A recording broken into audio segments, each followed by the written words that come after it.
This is a journey into sound. A journey which will bring to you new color, new dimension, new values, and a new experience. I came back to Los Angeles with the audition for Quiet Riot set up. So this is the Randy Rhoads version of the band. Right. It was Drew Forsythe on drums, Kevin, and Randy, and they were looking for a bass player. So I was. How were they even aware of you? How did you? Because it's not, again, there was no internet. no, that's a good story. I had seen Quiet Riot one night at the Starwood. I went over to the Whiskey because I heard about Van Halen, but I couldn't get in, so I walked down to the Starwood and got in, and I saw them perform, and I was really impressed because they had like this arena mentality to them, you know. So they finished their set, and I'm walking around, and I bump into Kevin, and I tell him, hey, you know, I think you guys are onto something here, and I gave him kudos. So that was about it, and then they were looking for a bass player, and people kept saying, yeah, you should check out Rudy. And he remembered me from that conversation. Oh, wow. Due to my funny accent. And so I got the call from Kevin like 2 or 3 days before I was getting ready to return to LA. So as soon as I did, I went into audition and got the gig. And I played with that version of Quiet Riot until Randy left to join Ozzy. How long was that period of time? The band had been around for about 2 or 3 years before I joined with Kelly Garney. By the time that I joined the band, we were, the Quiet Riot were kind of like a house band at the Starwood.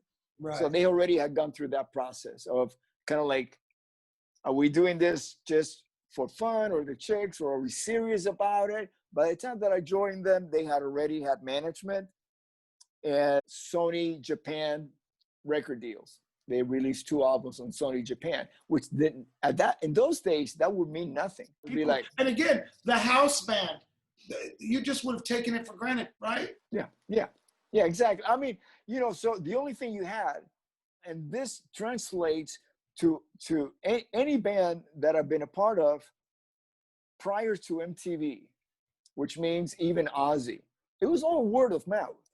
Yeah. It wasn't like online, your YouTube, check these guys out, check this guitar player out, or MTV playing videos, because MTV did not exist.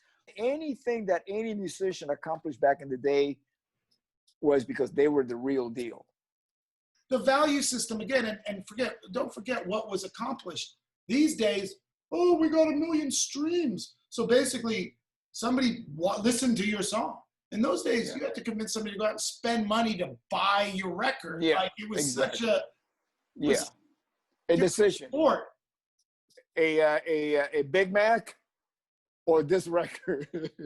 Yeah. So then Randy leaves in '79 to join Ozzy, and then they make 2 records with Bob Daisley and Lee Kerslake, rest his soul, and they are gone.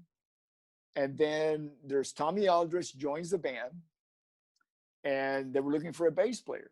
And Randy kept telling Sharon Osbourne, what you're looking for is Rudy. Rudy's the guy. If they would have been looking for a bass player, not in LA, but somewhere else, like say New York or London, there would have been other choices. Right.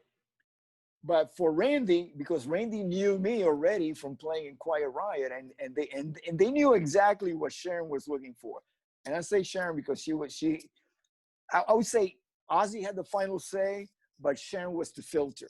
Yeah, Sharon said, I've experienced that world. Yeah.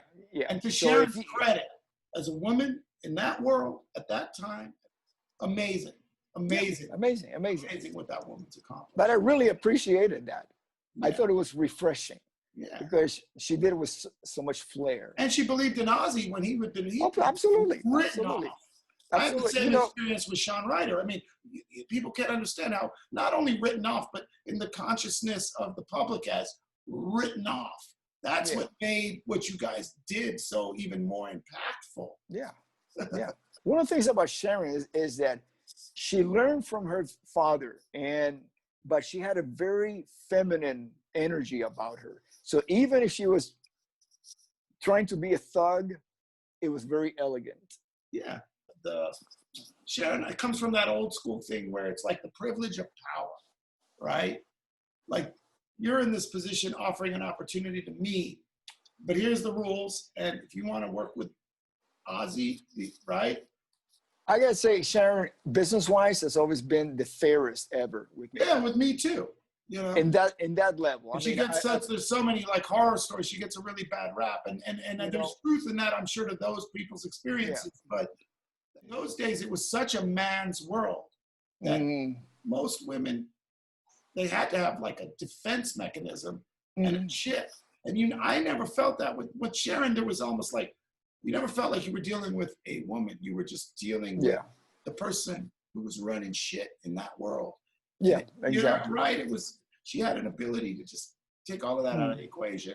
And also make me feel, by the time I got to Sharon, it was pre-Osbourne's, meaning the TV show. But that was them. I mean, that was that show that's not put on at all. That's just turn the cameras on and let them be themselves. And absolutely. Yeah, it's just that thing of like, they have their own ambiance, or whatever you want to call it, their own magic between the two of them. Yeah, a bubble. It's a bubble. Same thing the Stones have. It's like that feeling that you're in the center of the universe. Yeah. When you're around them. Yeah, exactly. Yeah. So what they were looking for was somebody who was not going to be a bad influence on Ozzy, meaning somebody who was not a drunk or a druggie, Like he needed any help.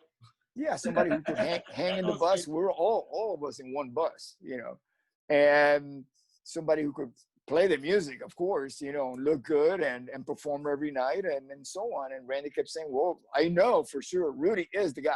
He didn't know anybody else that came down to audition, because Randy had only been in one band, Quiet Riot. It's not like he knew a network of musicians.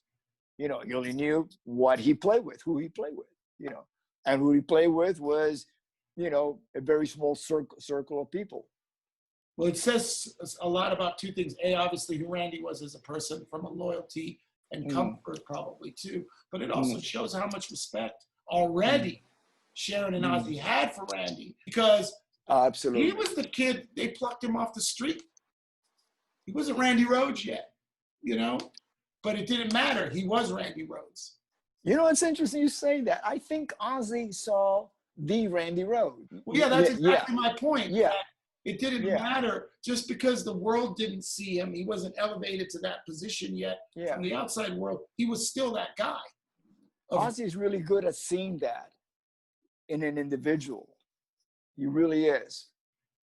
Yeah, but then when you go back and watch, like I was watching some stuff, and you too, it's a testament to you as a player. People, because you're banging on the bass, but dude, those bass lines you're playing, that's some serious business that you guys are playing. And to be able to level to even be on stage with fucking Randy Rhoads, I mean, he was such a monster, murderer, guitar player.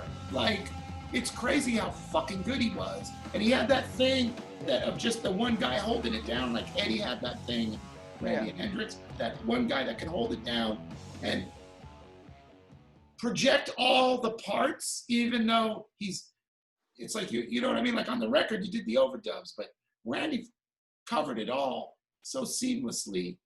It was, but that was the level of musicianship back then. Not mine. It was everybody.